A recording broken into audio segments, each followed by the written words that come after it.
Questions.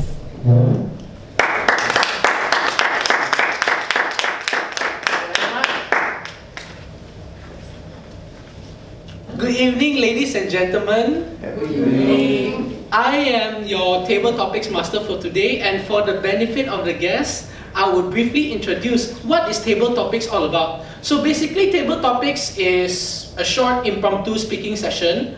I have prepared 8 topics for the benefit of everyone here. So you may volunteer, or you may volunteer each other to take up the topics. And today our theme is prescription for happiness. So I prepared these topics that reflect this theme. And just to refresh everyone here, table topics speeches are divided into the green light, amber light, and red light. So at the first minute, the green light will be turned on.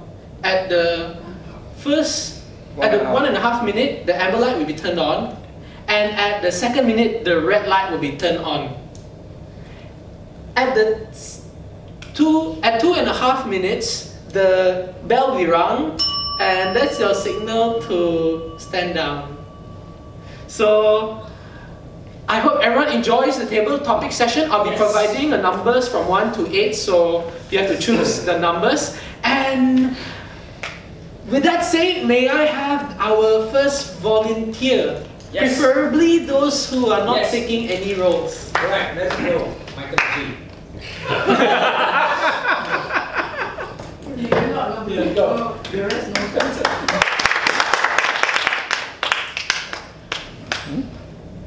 Hi Michael. Hi. So, would you please choose a number from 1 to 8? 6. 6. Alright.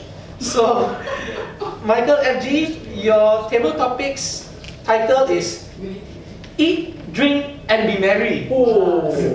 Eat, drink and be merry, Michael FG. Thank you.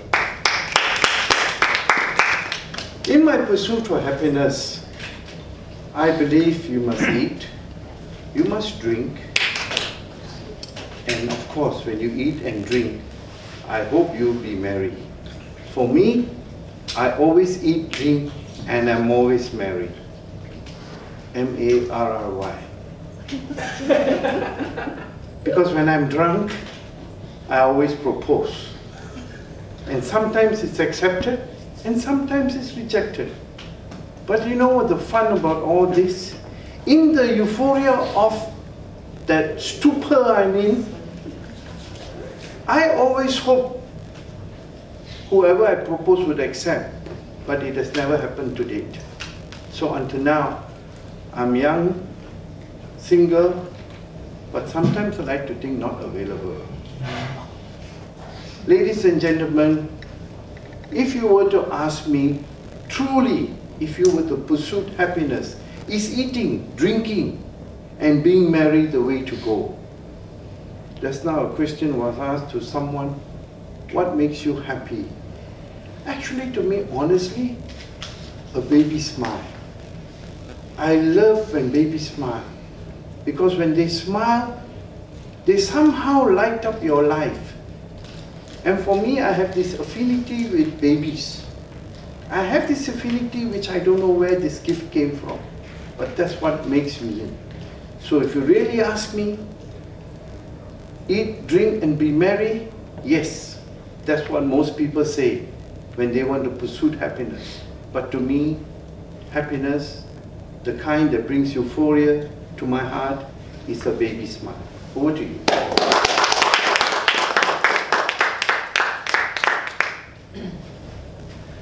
I'm not so sure how it is in this medical center, but I'm sure there are a lot of babies being born, and it will certainly be such a wonderful thing to see, even though the babies cry at first, but to see them smile later is such a beautiful thing. Thank you so much, Michael, for reminding us the beauty in such a simple smile. So, with that, can I have our next volunteer? Anyone wants to try?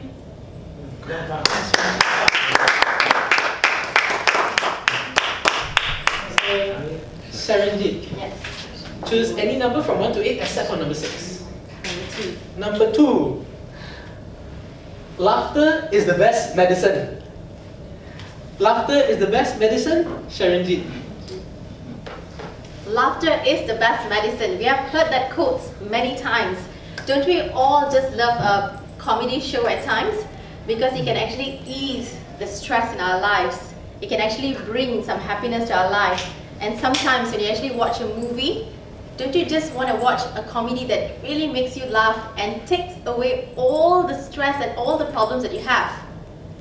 But with all that, the most important thing to remember is laughter is the best medicine because it keeps you healthy. It keeps all the doctors away. If you're able to be happy, if you're able to laugh, you don't have to come to the hospital all the time because you are a very happy person, attracting positive energy into your life.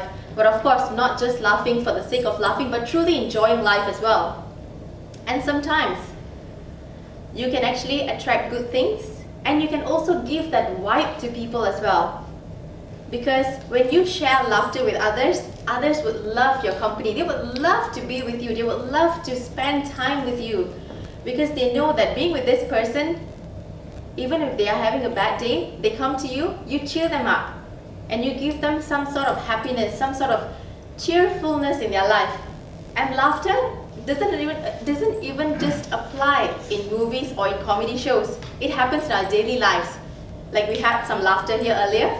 We can always have laughter at work. Because just imagine if you're in an environment where there's no laughter, this environment becomes very stressed. Would you like to go to work in a company that has no laughter?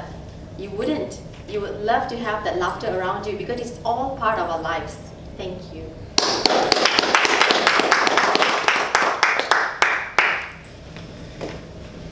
My dad told me that laughter is the best medicine, but like Sharanjit said, if you laugh too much, then you probably need medicine. So, thank you very much.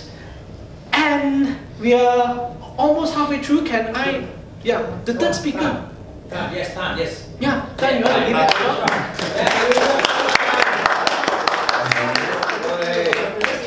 Basically, just say the first thing that comes to your mind.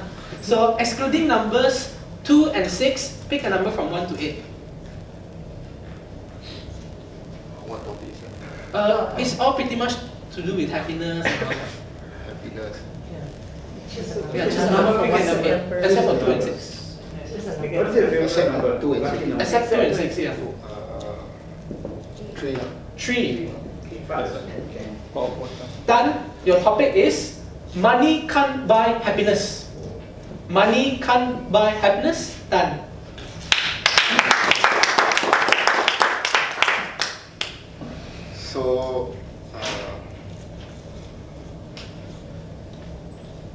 So what is money? Money for me is materialistic. So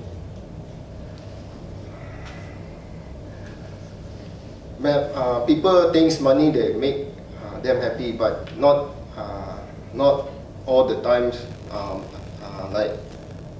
Money cannot replace with happiness. Like care by the family, care by the friend, care by the colleague. So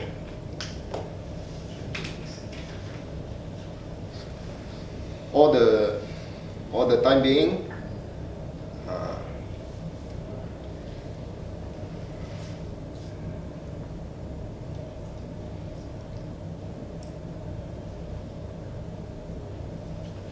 money is not everything for.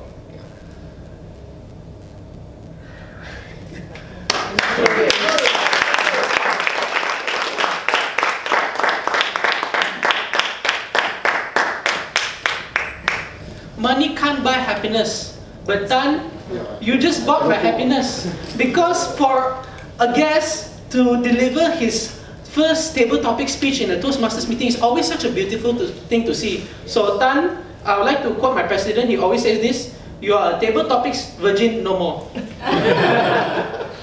So we are almost there. Can we have our fourth volunteer? I propose love.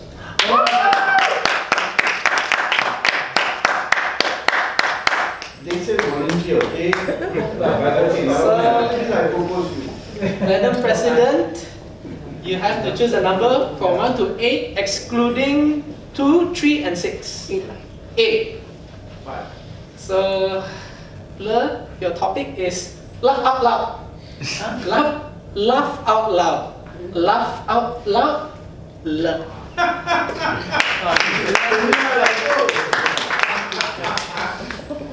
When you are happy, you will laugh out loud. But not all the people you encounter, they can laugh out truly from their heart. It depends on your personality. Some people, they are more reserved and they are more serious in their life. Even though they are happy, they might hold back their laugh. They won't laugh out loud. Recently, somebody teach me, in order for you to laugh out loud all the time, you must let go of some of the things that hold you back. It can be some of your fear. It can be your fear. It can be your challenges. It can be something that you want to do but you dare not do it. In order to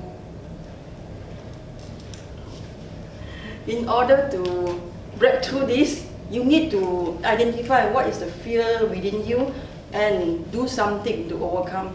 Then only you can laugh out loud and be a happy person and in euphoria in some of the time. Not all the time. If all the time, you might end up in a psychiatric ward. Back to you.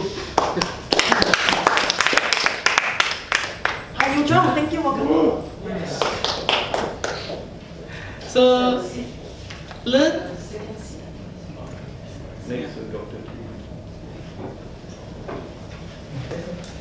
so as you all know, I joined the humorous speech contest recently.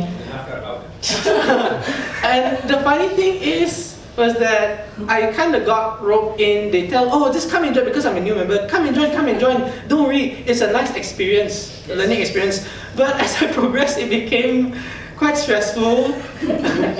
But thankfully, because like I was here before for an open evaluation, a lot of the feedback that I received really helped me to win the contest. So thank you so much for laughing on everyone's behalf, SJMC. So I just would like to share that. And can we have our fifth and last speaker? Yeah. Srinivas.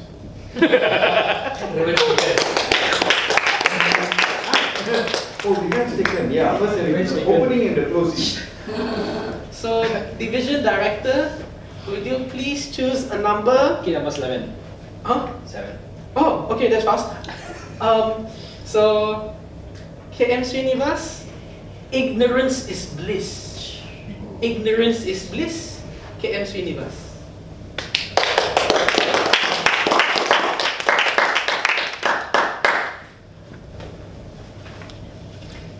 Do we know that when we are supposed to buy some medicines, we're supposed to look at some date on it, right?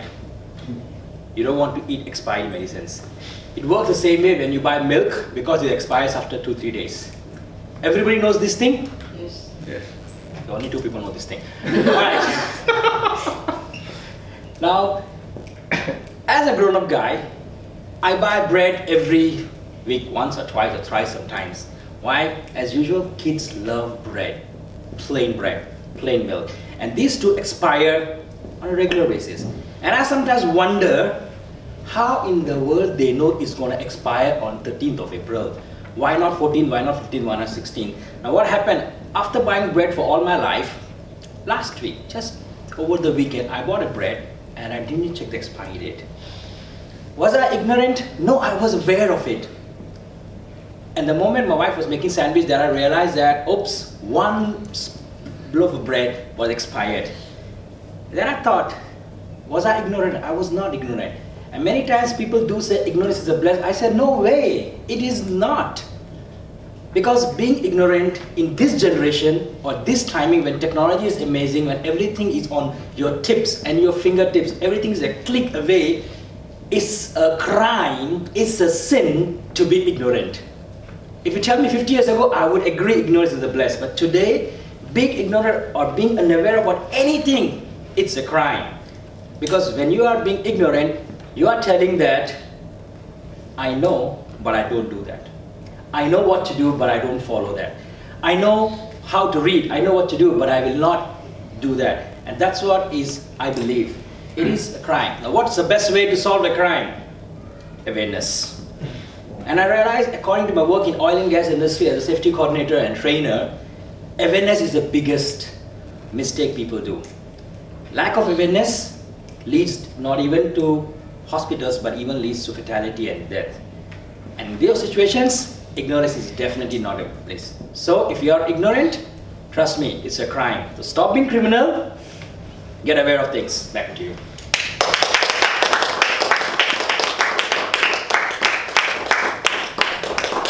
Thank you so much, Sri. Speaking of ignorance, actually, when I was in secondary school, before I heard of Toastmasters, I thought Toastmasters was actually this club of bread lovers, you know, because you mentioned bread, so I just wanted to share. Yes. And just wondering, timers, do we have any time for maybe one more speaker?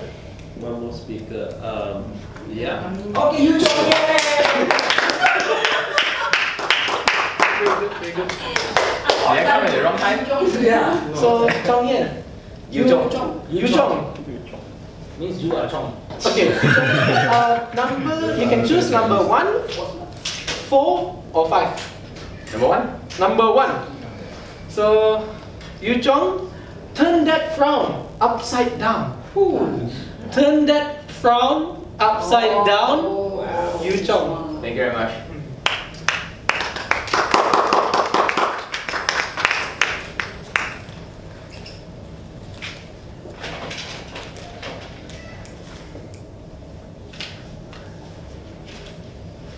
Turn that frown upside down. Basically, if I were given that topic, what comes to my mind would be trying to make someone become happy. Any of you disagree with me? Please stand up. He is always happy. Okay, yeah. He is one of the different batch. So to me, one of my biggest achievement to me is trying to make someone happy. Because when you make someone happy, indirectly you're making yourself happy. And I will always try one of the things that I believe on how I can make people happy is I try to look at joke books and then try to craft them to suit the situation. So that if whenever someone is down, we can always think of ways to make them happy. And when someone is happy, you can get them to do things to your biddings as well. Because one of the things that to make people do your biddings is they must love you. And how to get people to love you is they must have interaction with you. One of the things is you must break the ice between you and them. And the easiest thing to break an ice is to make them smile, make them happy, or joke with them. So, to me, if I would turn a frown upside down, other than telling jokes, I will also think of ways to make them happy, like suddenly giving them a surprise. Like let's say, if you love a girl, so instead of giving them flowers, you give them flowers made of 10 ringgit note. Oh. That will enhance the impact. The one imagine can afford. Yes. That would enhance the effect. Yes. Alright. And other than that, if you were to make someone laugh, make someone frown, you can, other than giving gifts, you can also give compliments. Just like if you see that this person's particular hairstyle is very good, like say King Lan. King Lan, I like your hairstyle. It suits you very much. So if you can tell them, compliment them, that is also making them smile. And when you make them smile, to me it means that also you are making the frown upside down. With that, back to you. I might not have a lot of 10 ringgit notes, but I'll definitely try the idea with 1 ringgit notes. Yeah. And with that, we have come to a close of our table topic session. I hope all of you have a very euphoric table topic session. And with that, I would like to hand over control to